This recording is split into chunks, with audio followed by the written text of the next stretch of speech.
तो dear student, आज की यह वीडियो बीए फर्स्ट ईयर के फर्स्ट सेमेस्टर वाले जियोग्राफी वाले स्टूडेंट के लिए महासंग्राम होने वाले, क्योंकि आज की इस वीडियो में आपको जो प्रश्न बताने वाला हूं ना, ये गारंटी के साथ आपकी परीक्षा में आएंगे। क्योंकि मैं आपको बता दूं, मैं इस हिसाब से गारंटी ले रहा हूं कि पिछले वर्षों में कई सारे इस वीडियो में ऐसे क्वेश्चन मैंने देखे हैं, ठीक, मतलब कि बहुत सारे जो मॉडल पेपर उनको देखे हैं और वो क्वेश्चन को मैंने इंक्लूड करके उत्तर सहित इसमें समाहित किया है। तो आपको काफ़ी ज़्यादा हेल्प मिलने वाली है। और बिना देरी के वीडियो को शुरू करेंगे। बस आप लोगों से रिक्वेस्ट है कि वीडियो को पूरा देखेंगे। आप लोगों को जो 75 नंबर का पेपर होगा ना, इसमें से आप लोग कम से कम की बात कर रहा हूँ, आप लोग 40 से आप लोग 60 नंबर की हेल्प सिर्फ और सिर्फ इस एकमात्र वीडियो से होगी बस, ठीक है। चलिए शुरू करते हैं। प्रूफ के तौर पे आप लोग देख लीजिए, ये मॉडल पेपर भी एक प्रस्तुत कर दूंगा, आपको दिखा भी दूंगा कि कैसा पेपर आएगा, ठीक है। तो बीए बीएससी बीकॉम के जो भी स्टूडेंट है, पार्ट 1 यानी बीए फर्स्ट सेमेस्टर के फर्स्ट ईयर के फर्स्ट सेमेस्टर के सब्जेक्ट जियोग्राफी है। प्रश्न पत्र का नाम है फिजिकल जियोग्राफी यानी कि भौतिक भूगोल। समय 2 घंटे का मिलेगा, 75 का पूर्णांक होगा। जब भी पेपर देने जाएंगे तो आपको पहला पेपर कुछ इस प्रकार का दिखेगा। पहले हम आपको मोस्ट इंपॉर्टेंट क्वेश्चन आंसर बताएंगे, फिर आपको एक मॉडल पेपर भी दिखा देंगे, ठीक है।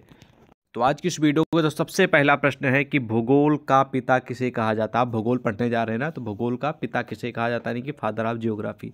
तो उत्तर लिखेंगे, सर्वप्रथम यूनानी विद्वान इरेटोस्थनीज ने भूगोल को धरातल के एक विशिष्ट विज्ञान के रूप में विज्ञान के रूप में मान्यता दी, जिसे भूगोल के पिता की संज्ञा दी जाती है। इरेटोस्थनीज ने जियोग्राफी शब्द का सर्वप्रथम प्रयोग किया। भूगोल के आधुनिक स्वरूप की नींव जो है वो 1750 से 1850 ईस्वी के मध्य पड़ी। इस काल के प्रतिनिधि विद्वान हम्बोल्ट तथा रीटर थे। इन्होंने अपनी पूर्वी पीढ़ी के जर्मन विद्वानों की भौगोलिक संकल्पनाओं के आधार पर ही आधुनिक भूगोल की नींव रखी, अतः इन्हें आधुनिक भूगोल का संस्थापक या जनक कहा जाता है। तो आप इस प्रकार लिखेंगे, भूगोल के जो फादर हैं, पिता हैं, उनको किस नाम से संबोधित करते हैं, उनका क्या नाम है, और जो इसकी जो नींव है, शुरुआती है भूगोल की आधुनिक स्वरूप में कब हुई, किस सन में हुई, उसकी नींव कब पड़ी, तो देख लीजिए ये सन है। और उसका ये परिचय पूरा का पूरा मैं आपसे निवेदन करूंगा कि कम से कम 2 से 3 बार इस प्रश्न का उत्तर पढ़ लीजिएगा, ठीक, ऊपर से नीचे तक आपके दिमाग में ना बस गया तो आप लोग बताइएगा, ठीक है। महत्वपूर्ण और रामबाण प्रश्न है, नोट कर लीजिएगा, ठीक है। 100% वाले क्वेश्चन है।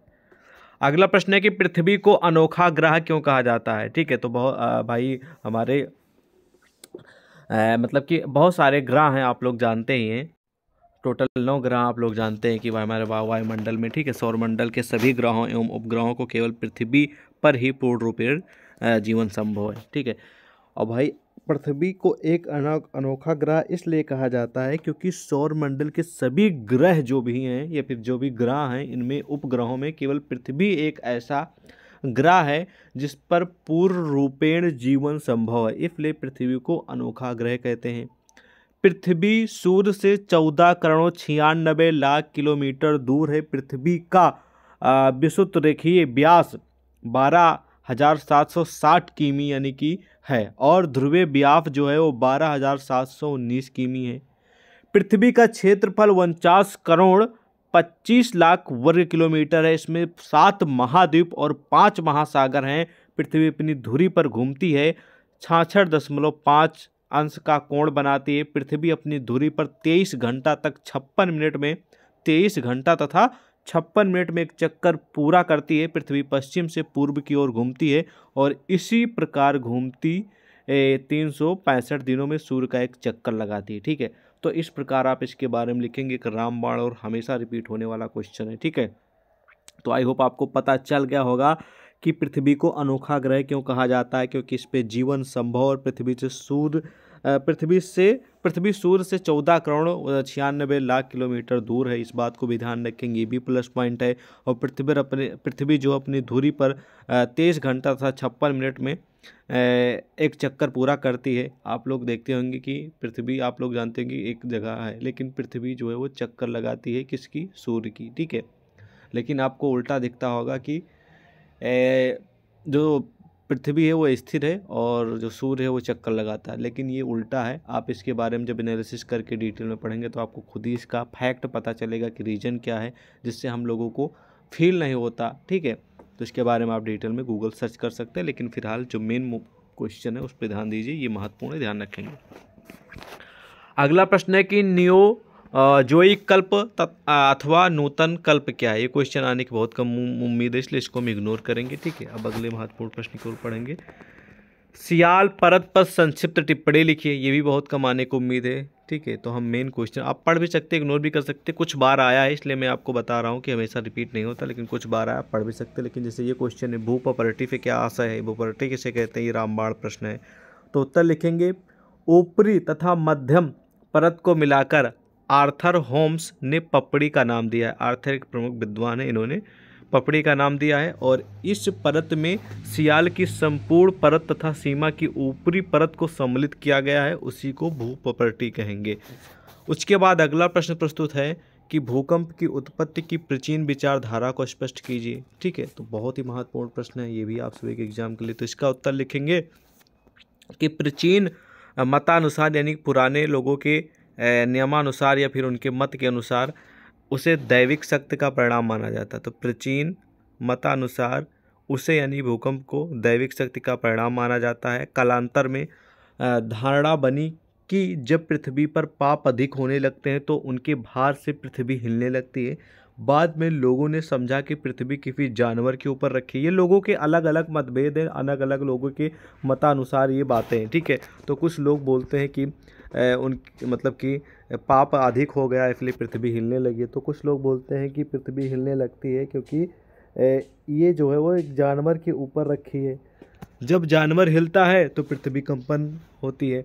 टर्की, कालीमंटन, बुल्गारिया आदि में पृथ्वी भैंसों के सींग पर टिकी मानी जाती है। उत्तरी अमेरिका में से कछुए पर, ईरान में केकड़े पर, तिब्बत में मेढक पर तथा सुलावेसी में सुअर पर आधारित मानी जाती है। मतलब कि अलग अलग देशों में अलग अलग जो लोग हैं वो अलग अलग अपने अनुसार मानते हैं। कुछ लोग मानते हैं कि पृथ्वी जो कछुए पे टिकी है, कुछ लोग मानते हैं मतलब कि पृथ्वी कछुए पे टिकी हुई है और जब कछुआ इधर उधर करता है तो कंपन होने लगती है। कुछ लोग मानते हैं कि भैंसों पर टिकी हुई, भैंसों की सींग पर है। कुछ लोग मानते हैं कि मेढक पर है। तो अलग अलग देश के जो अलग अलग लोग हैं उनके अनुसार अलग अलग ये मत है। और भारत में पृथ्वी को शेषनाग के सिर पर टिका हुआ बताया गया है। इनके हिलने से पृथ्वी में कंपन होता है। तो भारत देश में लोग कहते हैं कि शेषनाग के सिर पर, ठीक है, नाग के सिर पर टिका हुआ है इसलिए ये हिलता है। तो अलग अलग लोगों के अनुसार अलग अलग मतभेद हैं। तो आप इसी तरह लिखेंगे भूकंप की उत्पत्ति की प्राचीन पुराने समय की जो विचारधाराएं हैं, ठीक है, उसके बारे में अगर प्रश्न आता तो ऐसे लिखेंगे।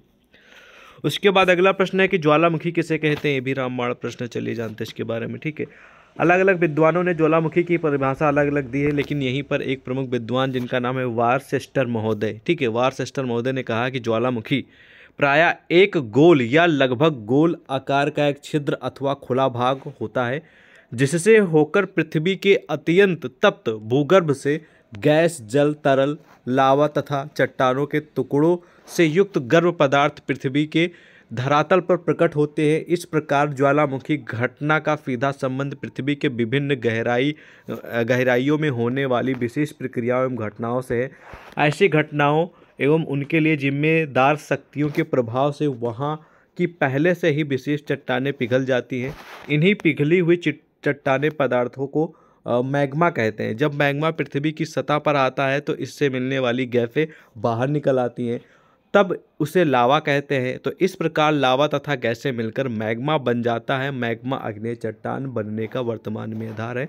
तो इस प्रकार लिखेंगे ज्वालामुखी के बारे में परिचय। ठीक है, 2-3 बार पढ़ लेंगे, उत्तर आपको अच्छे समझ में आ जाएगा। अगला भी महत्वपूर्ण प्रश्न है, ज्वालामुखी आएगा, भूकंप आएगा, ठीक है, भूसंतुलन, ये भी रामबाण प्रश्न, ये भी आएगा, ध्यान से सुन लीजिएगा इसका उत्तर लिखेंगे भूसंतुलन सिद्धांत से आप क्या समझते हैं? ठीक है, तो भूसंतुलन सिद्धांत के बारे में प्रश्न आएगा। तो उत्तर लिखेंगे सामान्यतः पृथ्वी पर विभिन्न भार के उच्चावचनों में स्थिरता का पाया जाना ही भूसंतुलन है। पृथ्वी पर विभिन्न भार के उच्चावचनों में स्थिरता पाया जाना ही भूसंतुलन है। इस प्रकार परिभ्रमण करती हुई पृथ्वी के ऊपर स्थित क्षेत्र जो है, पर्वत है, पठार है, मैदान है, ठीक है, एवं गहराई में क्षेत्र है, झील है, समुद्र है, भौतिक अथवा यांत्रिक स्थिरता की दशा को संतुलन मतलब कि स्थिरता की दशा को संतुलन ही दशा कहा जाता है, इसलिए इसको भूसंतुलन कहेंगे। ठीक है, और भूसंतुलन की परिभाषा अलग अलग लोगों ने अलग अलग अपने अनुसार बताया, लेकिन आप इतना ही लिख देंगे तब पूरे नंबर आपको मिल जाएंगे। अगला क्वेश्चन है कि कलडेरा किसे कहते हैं? कलडेरा एक क्वेश्चन आता है लेकिन बहुत कम आता है, तो इग्नोर कर सकते, पढ़ भी सकते हैं। लोकोलिथ की संरचनाएं भी बहुत कम आने को उम्मीद है, तो आप पढ़ भी सकते हैं, इग्नोर भी कर सकते हैं। जो प्रश्न ज़्यादा आने के चांस मैं आपको बताऊंगा, बाकी हैं ये भी इंपॉर्टेंट लेकिन कम आने को उम्मीद है बस, ठीक है। चलिए नेक्स्ट क्वेश्चन की ओर बढ़ते हैं। नेक्स्ट क्वेश्चन देखते हैं कौन सा है, ठीक है। नेक्स्ट क्वेश्चन आप लोगों के समझ प्रस्तुत है, भू अभिनत से जुड़ा क्वेश्चन है, ठीक है। भू अभिनत के बारे में पूछ रहा है, तो भू अभिनत के बारे में आपको बताना है, ये भी एक महत्वपूर्ण प्रश्न है, कई बार रिपीटेड है। तो भू अभिनत की परिभाषा लिखेंगे। साधारण अर्थ में भू अभिनत का मतलब यानी तात्पर्य जल पूर्ण गर्त से किया जाता है, जिसमें तलछट का जमाव होता रहता है, जिस कारण उसकी तली में निरंतर नीचे धंसाव होता रहता है। परिणामस्वरूप अधिक गहराई तथा अवसादों का जमा हो जाता है। भू अभिनत लंबा संकरा तथा उथला जलीय भाग होती है, जिनमें तलछटीय निक्षेप के साथ साथ तली में धंसाव होता है। वस्तुतः भू अभिनत की तली पर काफ़ी अधिक गहराई तक तल छठ का निक्षेप होता है और ये निक्षेप मुख्यतः दो नदियों द्वारा किया जाता है। और भू अभिनत की परिभाषा अलग अलग विद्वानों ने अलग अलग दी है। वर्ल्ड लाइन में आप लिखेंगे भू अभिनत के बारे में अगर लिखना चाहें तो भू अभिनतियाँ के जलीय भाग होते हैं, जिनमें लगभग निरंतर अवसाद का जमाव होता रहता है। और दूसरी परिभाषा है भू सन्नत की, कि भू सन्नत वे उथले जलीय भाग है जिनमें तलछटीय निक्षेप के साथ ही उनकी तालियां भी धंसी रहती हैं। तो इस प्रकार इसका परिचय लिखेंगे। बलित पर्वत बहुत कम आने को उम्मीद है, तो इग्नोर कर सकते हैं। प्लेट विवर्तनिकी से क्या है, ये भी क्वेश्चन आता है लेकिन बहुत कम आता है, तो पढ़ भी सकते हैं, इग्नोर भी कर सकते हैं, ठीक है। चट्टान किसे कहते हैं, इसके बारे में जानते हैं। क्वेश्चन कई बार रिपीटेड है और आएगा तय है, 100% वाला क्वेश्चन है, ठीक है। उत्तर लिखेंगे कि पृथ्वी सतह का निर्माण करने वाली रचना सामग्री को चट्टान कहा जाता है। पृथ्वी सतह का निर्माण करने वाली रचना का जो सामग्री होती है उसी को चट्टान कहा जाता है। सामान्य रूप से चट्टान शब्द का प्रयोग किसी कठोर वस्तु के लिए किया जाता है, क्लियर। किंतु भूगोल विषय में इसका प्रयोग बालू, कंकड़, मिट्टी तथा ग्रेनाइट आदि सभी के लिए किया जाता है। वैसे तो चट्टान कठोर शब्द के लिए व्यक्त किया जाता है, लेकिन ये भूगोल में इसका जो उपयोग है या फिर इसका प्रयोग है बालू, कंकड़, मिट्टी तथा ग्रेनाइट आदि से लिया जाता है। इस बात को ध्यान रखेंगे। और चट्टान के बारे में आर्थर होम्स एक प्रमुख विद्वान है, इन्होंने कहा, मेरे माने तो आप लोग इतना ही लिख दीजिएगा, बाकी ये वाली परिभाषा एक्स्ट्रा है। आप लिख सकते हैं कि अधिकांश चट्टानें खनिजों का ही मिश्रित अंश होती हैं, अतः उनमें कई खनिजों का पाया जाना स्वाभाविक होता है। इन खनिजों में रासायनिक तत्वों का योग रहता है और प्रत्येक चट्टान में एक से अधिक खनिजों का सम्मिश्रण पाया जाता है, ठीक है। और चट्टानों को प्रभावित करते हुए आर.एस. पवार ने लिखा है कि चट्टानें खनिजों का प्राकृतिक मिश्रण है, जिसमें भूपटल की संरचनात्मक इकाई का निर्माण होता है। तो आप इस प्रकार लिख सकते हैं, मेरी माने तो आप इतना ही तैयार कर लेंगे, एकदम आसान है बस, ठीक है। उसके बाद अगला है अग्नेय चट्टान के बारे में बताइए। रामबाण प्रश्न पक्का फंसेगा, आएगा, आता है हमेशा।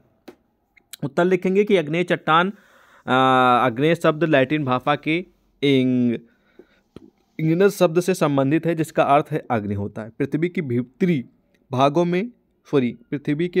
भीतरी भागों से आंतरिक क्रिया द्वारा पृथ्वी की ऊपरी परत या धरातल पर जब पिघला हुआ पदार्थ ठोस रूप धारण करता है तो वो अग्नेय चट्टान बन जाती है, क्लियर। पृथ्वी के भीतरी भागों में मध्यवर्ती गहराई में बहुत उच्च तापमान एवं दबाव के मध्य जो पदार्थ अर्धद्रव अवस्था में एकत्र है उसे मैग्मा कहते हैं। जब यह मैग्मा ज्वालामुखी के मुख से बाहर आता है तो उसे गैसें निकल जाती हैं, अतः शेष द्रव पदार्थ लावा कहलाता है। मैग्मा और लावा के ठंडे होने पर अग्नि चट्टानें बनती हैं, क्लियर कट, ओके। रामबाण प्रश्न 2-3 बार आंसर पढ़ लेंगे तो आपके नस नस में बस जाएगा। बस एक निवेदन है, कम से कम 3 से 4 बार उत्तर पढ़ेंगे बस। अगला कि परतदार चट्टानों से आप क्या समझते हैं, तो परतदार चट्टान भी हमेशा पूछा जाने वाला क्वेश्चन है। तो इसका उत्तर लिखेंगे धरातल पर यानी कि धरातल पर पाई जाने वाली चट्टानें अधिकांश परतदार चट्टानें होती हैं। इनकी रचना अवसाद के जमा होने से होती है, अतः इन्हें अवसादी या तलहटी चट्टानें भी कहा जाता है। तो इसका आप इस बात को भी ध्यान रखेंगे, अवसादी, तलहटी और परतदार चट्टानें सब एक ही हैं, ओके। धरातल के लगभग 75% भाग पर अवसादी चट्टानें तथा शेष भाग में अग्नेय व कायांतरित चट्टानें पाई जाती। इनमें पाई जाने वाली परतों के आधार पर इन्हें परतदार चट्टानें कहा जाता है, क्लियर। तो इतनी परिभाषा लिखेंगे, काफ़ी है, बहुत ही महत्वपूर्ण प्रश्न है। अगला है कि प्लेट विवर्तनिकी, ये मैं आपको बता ही चुका हूँ, मतलब ये आने की बहुत उम्मीद है, लेकिन थोड़ा बहुत पढ़ लेंगे तो बेटर ही रहेगा, ठीक है, ओके। अगला प्रश्न है कि कोई दो रूपांतरित चट्टानों के बारे में बताइए। तो पहली जो है, ध्यान से सुनेंगे, ठीक है, संगमरमर। तो संगमरमर का निर्माण चूना पत्थर पर मैग्मा के स्पर्शी या संपर्कीय रूपांतरण के द्वारा होता है। मैग्मा के प्रभाव से चूना पत्थर में समाहित जीवाश्म नष्ट हो जाते हैं। मध्य प्रदेश में नर्मदा नदी के समीप भेड़ा घाट गाज का निर्माण इसका उदाहरण है। और अगली जो चट्टान वो है शिष्ट। शिष्ट को ग्रीक भाषा में मतलब कि शिष्ट को ग्रीक भाषा में सोसियस्ट कहा जाता है, जिसका अर्थ टूटना या फूटना होता है। जब शैल पर अत्यधिक दबाव पड़ता है तो चट्टानों में बलन पड़ते हैं, ठीक है, और बलन पड़ते समय के ताप के अनुसार सभी तत्व बदलकर शिष्ट का निर्माण करते हैं, ठीक है। और शिष्ट दो प्रकार का होता है, पहला है हार्नब्लेड शिष्ट, दूसरा है क्लोराइट शिष्ट। तो इस बात को भी ध्यान रखेंगे। भू संचलन, ये भी महत्वपूर्ण प्रश्न, इसके बारे में जानते हैं। परिवर्तन प्रकृति का नियम है, ये आप सभी को मालूम ही है। तो परिवर्तन प्रकृति का नियम है, पृथ्वी पर कोई भी वस्तु स्थिर नहीं है और प्रत्येक वस्तु परिवर्तनशील है।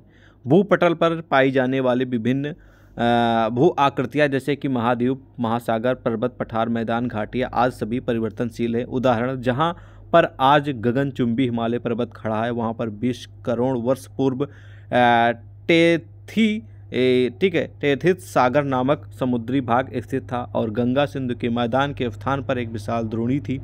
विश्व के कई भागों में ऐसे उदाहरण मिलते हैं जिनसे यह पता चलता कि कई स्थलों पर विस्तृत भूभाग समुद्र जल में डूब गया था। बहुत सा समुद्री भाग ऊपर उठकर स्थलीय भाग बन गया। भू आकृतियों की रचना तथा उनके विनाश का पराक्रम पृथ्वी के भूगर्भिक इतिहास के प्रारंभिक चरणों में ही शुरू हो गया था और वह प्रक्रम आज भी जारी है। तो इस प्रकार इसके बारे में परिचय लिखेंगे, ठीक है। बलन क्या है, भी महत्वपूर्ण प्रश्न है, हमेशा तो नहीं आता लेकिन कुछ परीक्षाओं में आता, चलिए जान लेते हैं।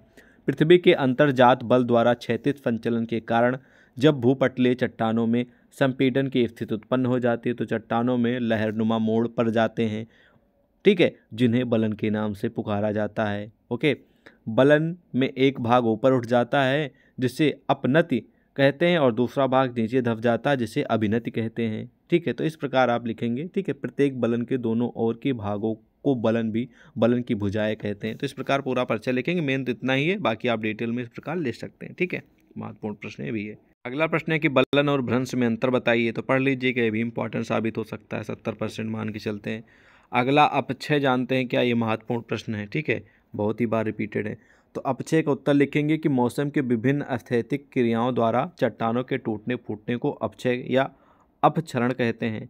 मौसम की विभिन्न स्थैतिक क्रियाओं द्वारा जो चट्टानें होते हैं उनके टूटने फूटने की क्रिया को अपक्षय या फिर अपक्षरण कहते हैं। इसे मौसमीकरण भी कहते हैं। इस क्रिया में चट्टानों का विघटन तथा अपघटन की क्रियाएं सम्मिलित हैं।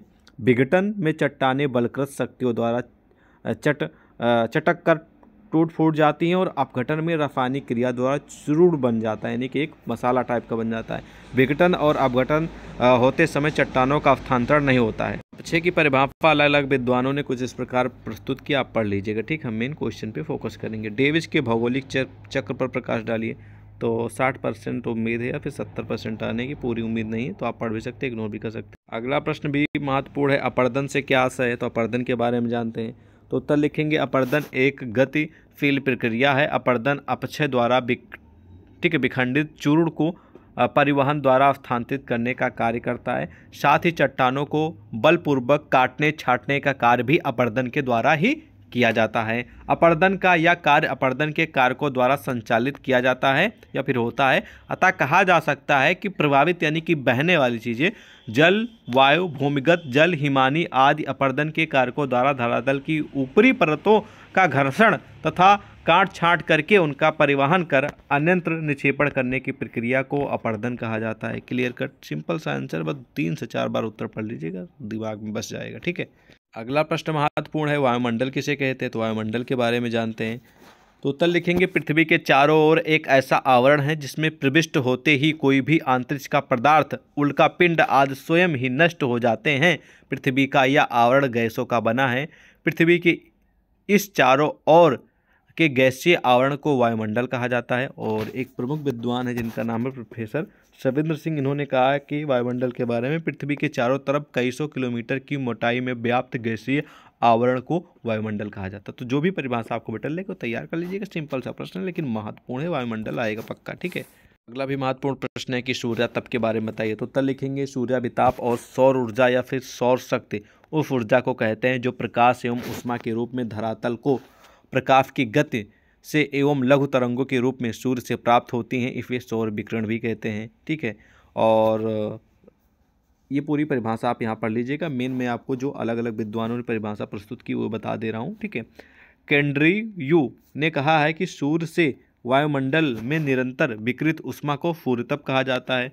और वारिस विद्वान ने कहा है कि पृथ्वी की सतह पर प्रत्यक्षता प्राप्त सौर विकिरण की दर को सूर्यतप कहते हैं। तो इस प्रकार लिख सकते हैं। अगला है कि वायुमंडलीय दाब से आप क्या समझते हैं, ठीक है। तो इसका भी उत्तर लिखेंगे, बहुत महत्वपूर्ण प्रश्न है भी ये। उत्तर लिखेंगे, वायुमंडल में पाई जाने वाली गैसें एवं अन्य तत्व भी पदार्थ ही हैं। पदार्थ में भार एवं भार के कारण दबाव की स्थिति पाई जाती है और इसी वायुमंडलीय दबाव का संक्षेप में वायुदाब भी कहते हैं। यह वायु के पदार्थ होने से उसकी भौतिक दशा की स्थिति वायु के विशाल विस्तार के कारण, जो कि हमारे चारों और हजारों किलोमीटर की ऊंचाई तक फैला है, उसमें निश्चित भार होता है। पृथ्वी की सतह तथा समुद्र तल पर प्रति वर्ग सेंटीमीटर वायु का भार 2.7 किलोग्राम है। इसी प्रकार समुद्र तल पर एक घन फुट वायु का भार लगभग 1.25 औंस होता है। मनुष्य एवं सभी जीवों को वायुदाब का पता ठीक उसी प्रकार नहीं पता चलता जिस प्रकार मछली को पानी के भार का पता नहीं चलता। तो इस प्रकार इसका उत्तर लिखेंगे। वायु राशियाँ भी एक महत्वपूर्ण प्रश्न, इसके बारे में थोड़ा परिचय पढ़ लेंगे, ठीक है, कई बार रिपीटेड है। चक्रवात एक रामबाण प्रश्न है, ठीक है। अब समय ज़्यादा ही नहीं, आपको मोस्ट इंपॉर्टेंट क्वेश्चन बता दे रहा हूँ जो आने की संभावना। चक्रवात पढ़ लीजिएगा, गारंटी वाला क्वेश्चन है, ठीक है, नोट कर लीजिए। संघनीय वर्षा से आप कब समझते हैं, ये भी महत्वपूर्ण प्रश्न, कई बार रिपीटेड है। और प्रकीर्णन, ये भी क्वेश्चन आता है लेकिन बहुत कम आता है, तो आप पढ़ भी सकते हैं, इग्नोर भी कर सकते हैं। संवाहन, ये भी आता है लेकिन बहुत कम आता है, पढ़ भी सकते हैं, इग्नोर भी कर सकते हैं, ठीक है। मानसून, ये भी महत्वपूर्ण प्रश्न है, कई बार रिपीटेड है। महाद्वीपीय मग्न तट, ये बहुत कम आता है, इग्नोर कर सकते हैं, ठीक है इसको। महासागरीय धाराएं, ये रामबाण प्रश्न है, कई बार रिपीटेड है। तरंग किसे कहते हैं, कई बार रिपीटेड है, नोट कर लीजिएगा, ठीक है।